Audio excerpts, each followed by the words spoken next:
So hey, what's up? I'm Lyrate and this is a video. So in today's video, I thought it might be interesting to talk about how I taught myself Swedish in middle school because of Pewdiepie. Now that's not the reason I tell my parents, of course. I tell them that it is because of my passion for linguistics, but I mean, you and I both know that's not true. However, before we get into it, I wanted to thank you guys for 27 subscribers. I know that it might not seem like that many people, but it's more subscribers than I've had before. It's always fun seeing the comments and responses to what I put out there, so thanks for that. Anyways, so my desire to learn Swedish began with Pewdiepie at about the time that I started rewatching him and seeing his videos where he would say little statements in Swedish, often curse words, and I wanted to do the exact same thing. Well, more specifically, it was because of that one song that he became super obsessed with at some point and started singing it in like every video. I mean, I don't know if I'm allowed to play the song, but it's literally the first song that pops up when you type in like Pewdiepie Swedish song, so if you're really interested in it, go do that. So I ended up memorizing this song word for word and really annoyed my friends with it. And by really, I mean really. Like, they started to hate the song for a pretty long period of time. I could just say lines from the song without singing them and sound like a genius in front of people, since there were enough lines in the song that people wouldn't recognize that I was saying the same things over and over. I even still remember those lines, actually. Kalla blickar, kalla kårar, och du vill bara 14 burar. I mean, not that I know what any of that means, and I hope I didn't just swear at you all, but beyond that, it was genius. Well, in the lazy form of it.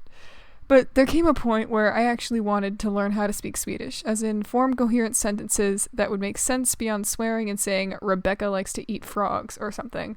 So, like any unsuspecting adolescent, I downloaded Duolingo. And that, my friends, was my first mistake. Now, I still have Duolingo, and I still get emails from them that just say, "You made Duo sad." And gee, I really must say that convinces me to really want to redo my Swedish lesson Duolingo. The hypothetical owl is sad. I could actually log in right now to check it out. I mean, that is if I remember my login at all. Alright, I'm definitely not doing this right now because I forgot to do it in the video, but let's go to Duolingo right now. That is, if I could log in. Haha, I'm in! Alright. Why are they cracking? Oh my god, he's dead! Duo's corpse is just there. Alright, what happens if I just do a lesson? Like, what's the last thing that I did? Family? Yeah, let's do family. Okay. Which one of these is a dad? You know? That's it. I'm a genius. I don't even have to do this. Anyway, so I stopped doing Duolingo because middle school me was tired of clicking on words in an app. So I began to get in contact with people who actually spoke the language and started reading books instead of being harassed by the stupid green owl. And so I went on in my Swedish journey, meeting a couple people who spoke it on Discord and learning by just talking with them and making so many mistakes. Some of these people were actually people who began to speak the language because of Pewdiepie, like they were encouraged by him, so it was, I guess, cool meeting people like me who'd wanted to learn because of him and then just ended up going further with it because they felt like it. Keep in mind, this was a pretty long time ago for me, so I don't remember everything from Swedish. I'd say I could communicate with a Swedish person to maybe like a 3rd grade level right now. I couldn't tell you what like any synonyms are or like really understand any wordplay for the life of me. And I'll tell you, that was the reason why, as soon as a transfer student came to my school, I freaked out. Now, keep in mind, this wouldn't have been bad at all, but I was friends with someone who became friends with her right away, and my friend walked up to me and asked if I knew the transfer student. When they did that, I was naturally scared when I learned that she spoke Swedish, or supposedly spoke Swedish.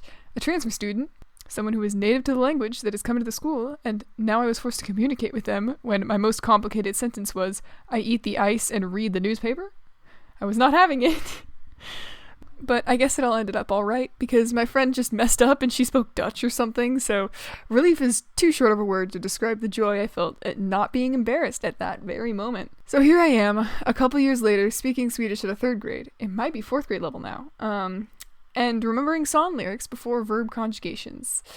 I don't know if you could really say that I learned to speak Swedish then, or even if I became fluent or not. I guess I'm sort of glad I learned it because of Pewdiepie, since now whenever I enter an IKEA, I can see how all the chairs are named like leg or something. I get to laugh at myself and look like an idiot in the middle of public. And the funny thing is, I don't even watch Pewdiepie that much anymore. Like, ever since his Minecraft series, I just haven't really checked him out that much, so all of this is pretty much irrelevant to what middle school me wanted at the time. Moral of the story, don't use Duolingo unless you want to get a bunch of slightly threatening emails every 2 hours for the next 3 years of your life. Anyways, I guess that's the end of this video. So if you guys liked the video, go ahead and annihilate that like button. Although I'd prefer it if you would annihilate the subscribe button if you haven't already. And yeah, thanks for watching!